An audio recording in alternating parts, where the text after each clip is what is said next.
ইয়াতকৈ দুখ লগা আৰু কি হ'ব পাৰে? যিদিনা আপুনি জন্মগ্ৰহণ কৰিলে সেইদিনাই আপোনাৰ মা এৰি থৈ গুচি গ'ল। ঠিক তেনেকুৱা কাহিনী এটা আজি গোটেই পৃথিৱীত চৰ্চাত আছে।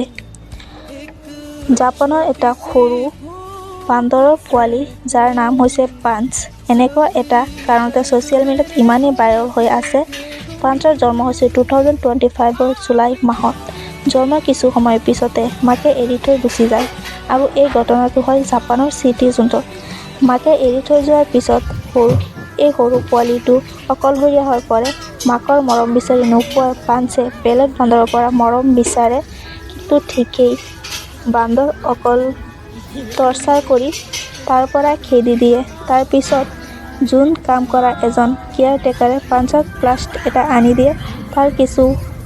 তাৰ পিছৰ পৰাই এই বেবী মাংকিটোৱে সেই টুকুৰা লৈ ঘূৰি ফুৰে, তাৰ লগতে খায়, তাৰ লগতে শুই থাকে, লগতে খেলি মুঠতে যিমানেই প্ৰব্লেম আহিল তাক এৰি নিদিয়ে।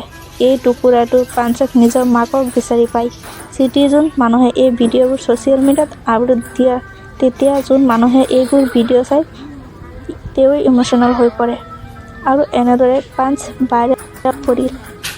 পাঞ্চে সেই টুকুৰাটোৰ লগত এই কাৰণেহে নাথাকে যে সেই টুকুৰাটো এটা মৰম কৰে।